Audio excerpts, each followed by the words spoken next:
Voilà, merci. Il n'a pas sa langue en poche. Chaque fois, lorsqu'on parle du Lelaba, quand on parle de la politique de la RDC, il est là, il parle sans gêne.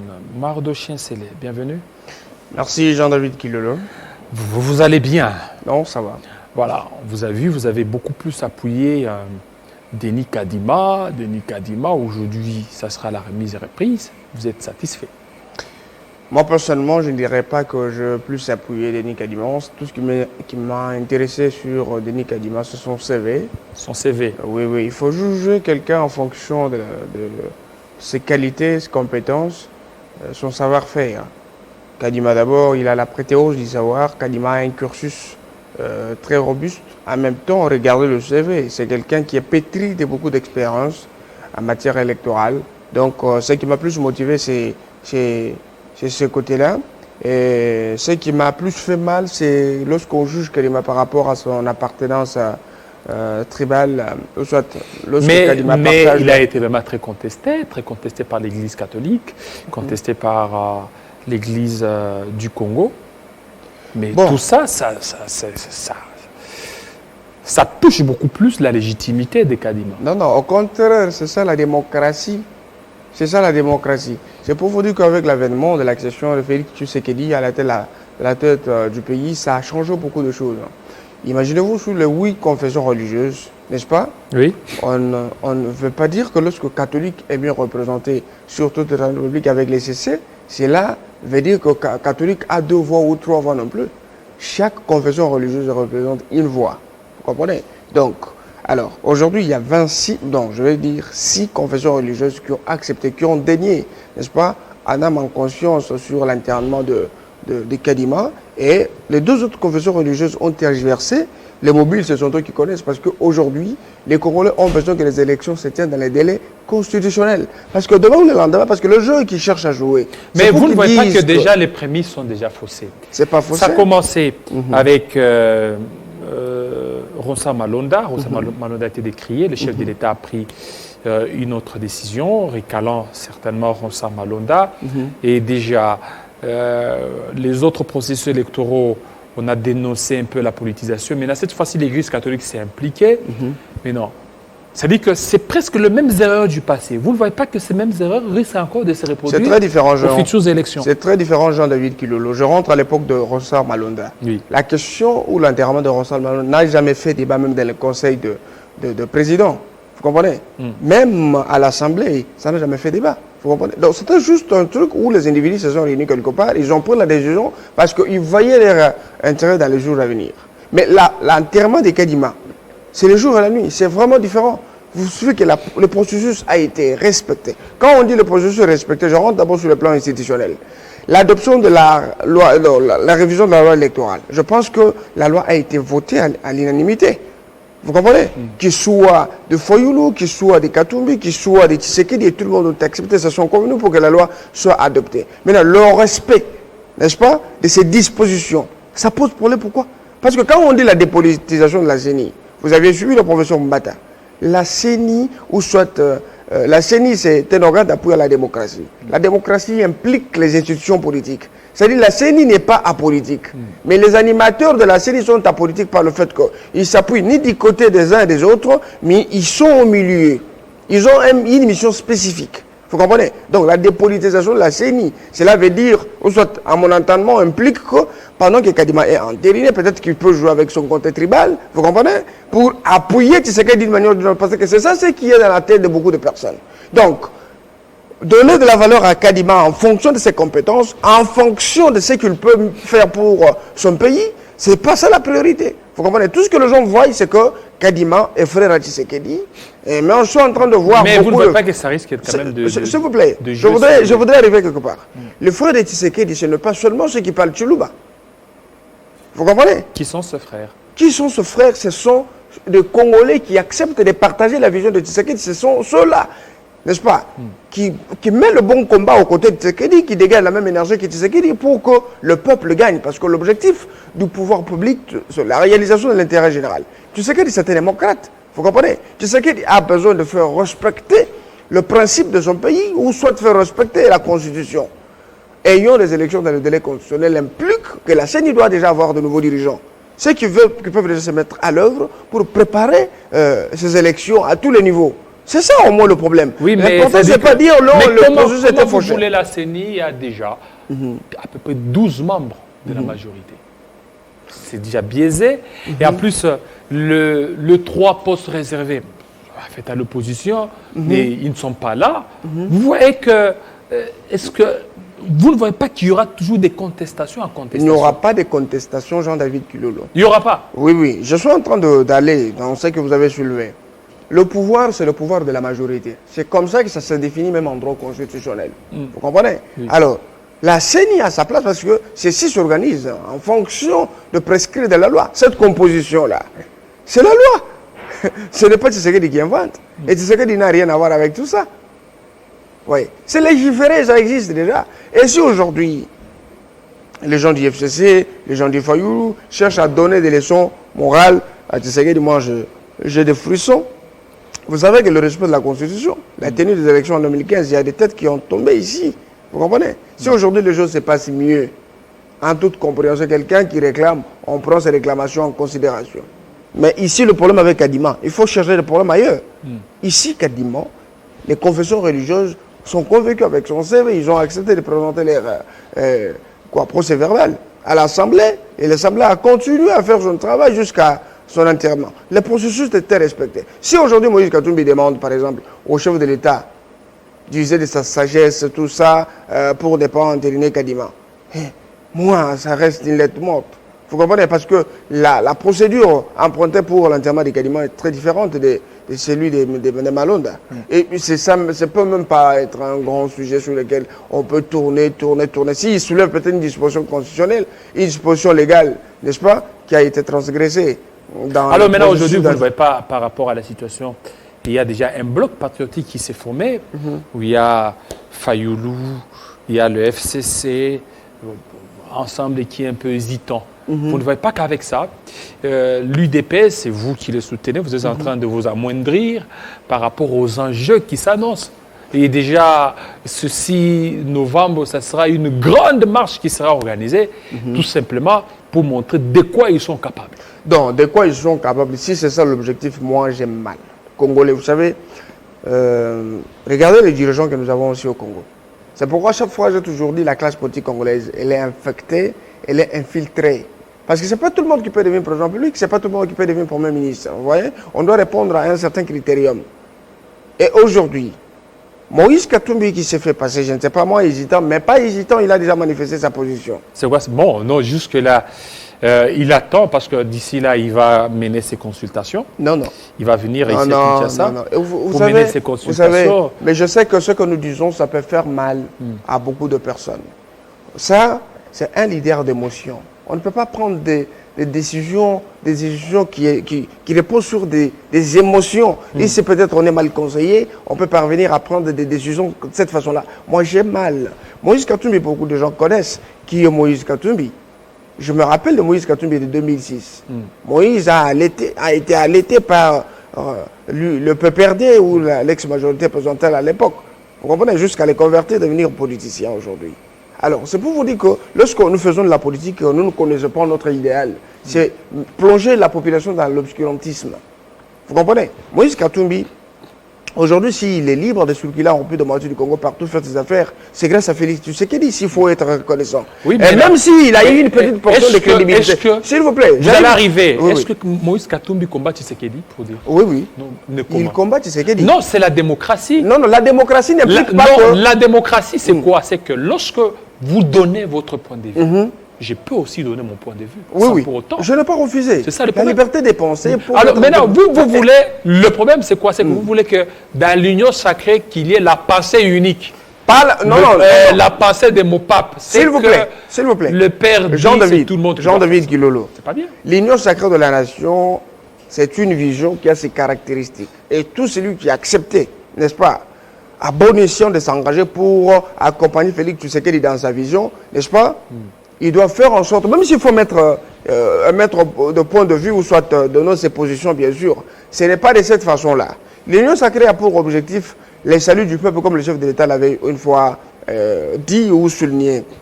L'objectif de l'union sacrée, c'est que le peuple se retrouve. On doit réellement revenir à l'objectif du pouvoir public. C'est travailler pour le peuple dans le slogan « Peuple d'abord ». L'eau, l'électricité, l'éducation, la sécurité, c'est ça, les piliers de base qui construisent, n'est-ce pas, la vision de Tshisekedi. Vous comprenez? Mais comme vous êtes dans un tout, vous êtes dans l'ensemble, ok? Et qu'il y a des points de vue à émettre chaque fois d'union sacrée à des réunions des représentants ou des leaders, n'est-ce pas? Les piliers de l'union sacrée peuvent discuter en coulisses pour prendre de bonnes décisions, hein, et voir dans quelle mesure les institutions peuvent être bien gérées. C'est ça au moins. Mais ce n'est pas faire du chantage à l'État sur l'espace public, dans les réseaux sociaux, prendre des positions parallèles XY pour dire voilà, c'est moi ou c'est nous qui peuvent mieux faire demain que Tshisekedi. Si vous avez la liberté d'expression, vous avez la liberté de vous exprimer sans que vous soyez gêné par les services spéciaux comme c'était à l'époque. Vous comprenez? Mais vous ne voyez pas que... Mais je suis en train d'atterrir. Oui. Moïse Katumbi, aujourd'hui, même dans le passé, on ne peut pas l'appeler opposant. Pourquoi? Moïse Katumbi a fait le chemin ensemble avec Joseph Kabila, le président honoraire à l'époque. Vous comprenez? Et pour des raisons X, Y... Est-ce qu'ici au Congo, vous pouvez me dire un opposant qui n'a jamais travaillé avec le pouvoir en place? Non, non, ce n'est pas travailler avec le pouvoir. C'est que le tous les opposants, ils ont division. Avec le pouvoir. S'il vous plaît, le mobile de division, je me rappelle, Étienne Tshisekedi. Il a travaillé avec Mobutu. S'il vous plaît, il a travaillé avec Mobutu. Oui. Qu'est-ce qui a poussé Tshisekedi de quitter Mobutu? Ce n'est pas parce que Tshisekedi était parti voler l'argent de Mobutu. Et que Mobutu l'a dit pas. Est-ce que vous aviez suivi aussi Mobutu? Qu'est-ce qu'il dit? Il dit, dans mon pays, il n'y a pas d'opposants, il n'y a que des aigris. Non, peut-être ça, c'est son point de c'est vue. lui qui a dit. Mais C'est nous, pour- nous c'est connaissons pour le vous peuple dire- témoin. c'est pour vous Aujourd'hui, dire que- la légitimité en rapport... la légitimité qui soutenait Tshisekedi Wamulumba est restée Est-ce qu'il y a intacte des jusqu'à sa opposants mort. ici au Congo? Des opposants existent. Mais aujourd'hui, l'opposition est maudite. L'opposition d'aujourd'hui, Elle est maudite. oui, elle est maudite. Comment Parce elle que est nous maudite? n'avons pas de véritables opposants qui travaillent en fonction des erreurs du pouvoir. Vous comprenez? Lorsque le pouvoir fait quelque chose de bien, l'opposition applaudit comme Maintenant, dans le pays aujourd'hui, de le démocratie. pouvoir, c'est cette Mais affaire lorsque des rames. quelqu'un fait du bien... Écoutez, mais cette affaire des rames, Hum, cette affaire des rames, oui, oui. pour vous dire que non, Moïse et les autres, ils veulent l'amélioration du social. Rame. Au niveau de l'union sacrée, il n'y a que seulement Moïse qui a dénoncé. Et vous, tel que vous êtes là, vous êtes victime aussi des rames. S'il vous plaît. Mais pourquoi vous ne dénoncez pas? vous Écoutez, plaît. j'en arrive. Oui, oui. RAM, la MOUC a dénoncé. RAM, le FCC a dénoncé. Mais juste seulement cette affaire RAM, ça touche les sociales. Alors que nous avons l'UDPS, qui est parti socialiste, qui devrait certainement mettre fin à ça. Mais regardez, ils disent non, on suspend d'abord 2G et 3G et 4G continue. Ça continue toujours à ronger. S'il vous plaît. Jean-David, je pense que nous devons réfléchir en tant qu'intellectuels.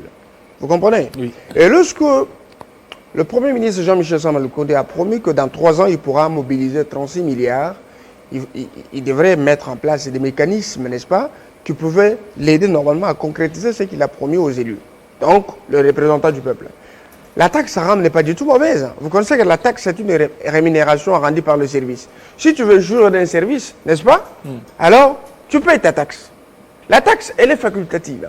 Tu peux payer ou ne pas payer, tu payes si maintenant, tu rame, veux jouir c'est d'un quoi? service. Je suis en train d'aller doucement. Oui. Vous comprenez? La rame, moi je ne vais pas dire que je vais tout épouser parce que je soutiens le chef de l'État, je vais tout applaudir. La taxe en soi n'a pas un problème de mauvais.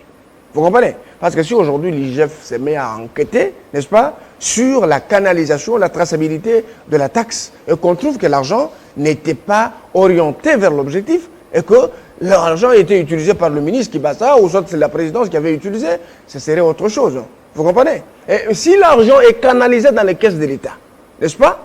Et que peut-être le ministre n'a pas eu le pour moi, j'ai plusieurs fois dénoncé.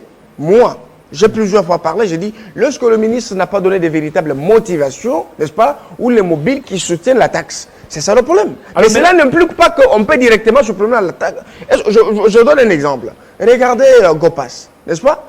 Cette taxe a été beaucoup détournée. Mais c'est une taxe qui est de l'État. Alors, est-ce que... Maintenant, si la rame peut être maintenue pour d'autres, il y a des erreurs.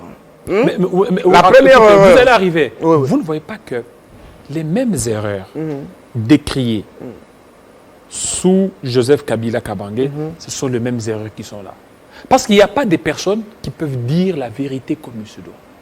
C'est que lorsque vous êtes fait entourer des flatteurs, des personnes qui ne vous disent pas des vérités, comme c'est qu'a fait Katumbi, Katumbi dit la vérité. Il dit non, il n'y a pas eu de consensus. Il y a ça. Mais aujourd'hui, vous voulez la battre. Parce non, pas écouter, abattre Katumbi. Depuis quand Katumbi peut se faire abattre?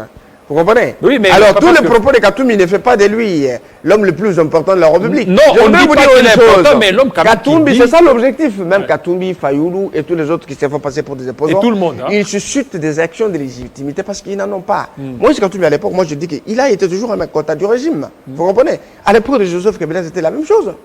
Et s'il a parlé de 3 pénaltys, ainsi de suite, mais lui a participé, n'est-ce pas, à l'obtention de ces pénaltys. Mais à un moment, il dit non, 3 pénaltys, 3 ceci, c'était juste des comédies politiques pour susciter la légitimité. Mais est-ce que vous savez que l'UDPS aussi, pendant ce temps-là, si vous aviez suivi, il y avait même des passeports qui étaient livrés par l'ANER. L'UDPS a bénéficié aussi.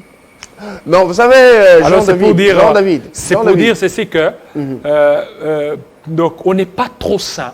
Non, non, pas dire que trop ça. Nous ne sommes pas liés à d'individualité. Oui. Nous sommes liés à ce qui touche l'intérêt du peuple. Vous comprenez? Nous devons élever le débat. Moi, aujourd'hui, les prises de position de Moïse Katumbi manifestent l'immaturité politique. Je m'excuse le terme. Katumbi? Oui, oui. Comment parce que vous savez une chose.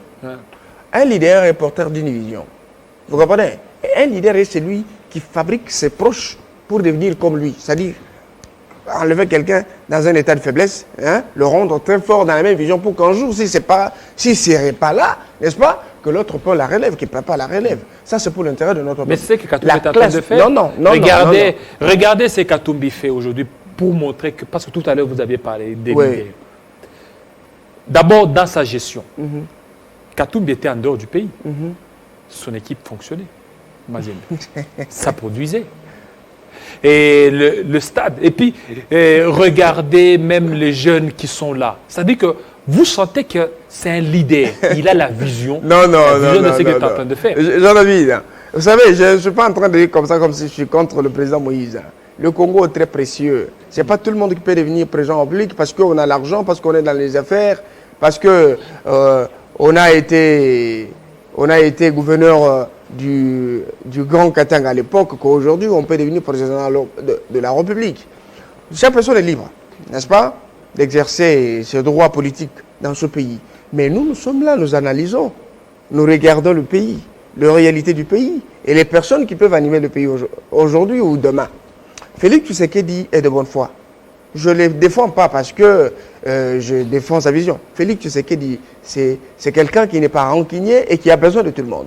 Parce que, vous savez, même dans les sorties médiatiques de Fayoulou, il ne s'attaque pas à la gestion de Tshisekedi, mais il s'attaque à la personne de Tshisekedi, ce qui fait mal. Parce que quand Félix passe, par exemple, il dit Fayoulou, c'est un soldat du peuple. Et que Tshisekedi reconnaît. Cela ne prouve pas que Fayoulou est très puissant que Tshisekedi. Vous comprenez? Et si aujourd'hui, par exemple, Tshisekedi passe, il dit Moïse Katumbi, c'est un leader important, peut-être que les autres ne connaissent pas ce qu'il vaut, mais moi, peut-être, je reconnais l'importance de Moïse Katumbi. Non, Tshisekedi n'est pas faible lorsqu'il reconnaît les compétences des uns des autres. C'est ça, un bon leader. Vous comprenez?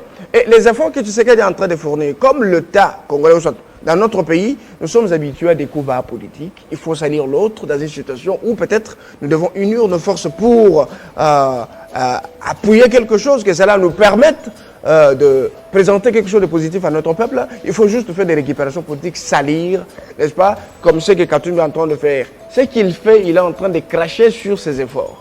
Pourquoi?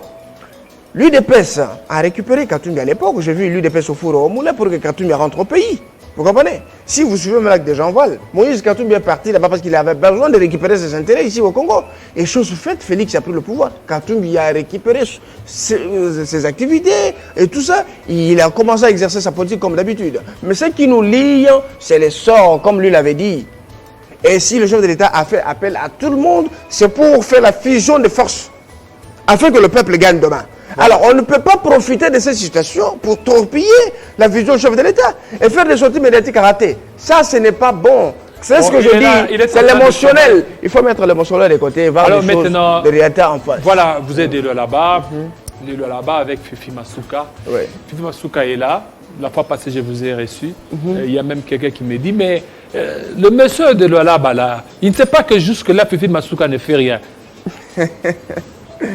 Jusque-là, Fifi Masuka, donc tout ce qu'elle est en train de faire, donc c'est sur les efforts de son prédécesseur. Non, les efforts de son prédécesseur ont cessé d'exister le jour de l'adoption de la loi sur donc, le budget rectificatif de la province, d'abord qui était revu à la hausse par Mme Fifi Masuka Saini, le gouverneur de la province du Lualaba.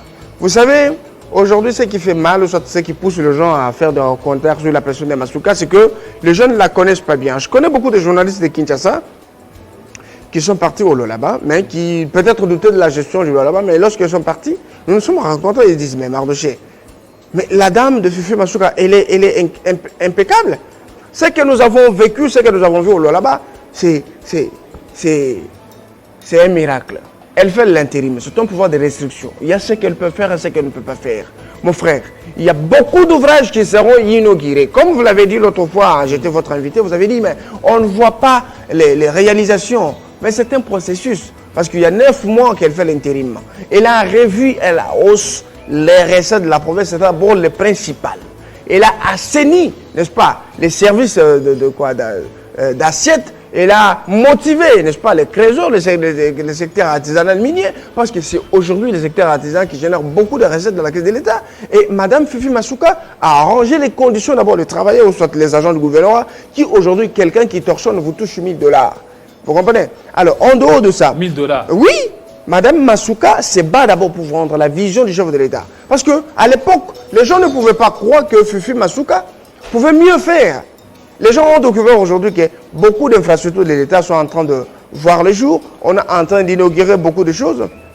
Vous comprenez? Et il y a beaucoup de choses qui sont en train d'être réalisées. Et il y a eu même la lutte dans le secteur de la santé qui est en train d'être lancée pour éradiquer la poliomyélite. Je vous avais parlé l'autre fois, la fois passée. Et le Lualaba a reçu un trophée qu'on avait décerné à Mme Fifi Masuka pour sa belle gestion. La semaine touristique, vous comprenez? Mais c'est pour vous dire que la province du Lualaba aujourd'hui, elle est en train d'être développée et l'élan du développement décrété par Masuka demeure intact. Et beaucoup de gens peuvent le témoigner. C'est ineffable, ça ne peut pas s'exprimer par la parole. Le Lualaba aujourd'hui, c'est un Lualaba qu'on peut appeler province pilote. Parce que ça participe activement, n'est-ce pas, à la concrétisation de la vision du chef de l'État, par le fait que beaucoup de ministres, même l'inspecteur général des finances est parti et a reconnu les avancées à la province du Lualaba. Si quelqu'un vous dit, Jean-David Kilolo, au Lualaba, il n'y a rien, ça dit qu'il n'est pas du Lualaba, il ne connaît pas la réalité du Lualaba. Merci beaucoup, Mardoché, parce qu'avec vous, on peut vous prendre jusqu'à Extant. Vous ne vous lassez pas. Merci surtout la promptitude avec laquelle vous avez répondu à notre invitation. Merci beaucoup. Malgré la pluie, vous êtes démené pour être là. Merci aussi à tout le Lualabé. Il est 12h au niveau de Lualaba, 12h à la cité Manika. Restez branchés sur Télé 50. Alors, tout à l'heure, ça sera instant joyeux anniversaire. Quant à nous, on se sépare. Très bon week-end, début de week-end, et puis très bonne journée. Que les Seigneurs vous bénissent. Restez branchés sur Télé 50, car il y a des programmes très alléchants aujourd'hui. Vous ne serez jamais déçus. À très bientôt.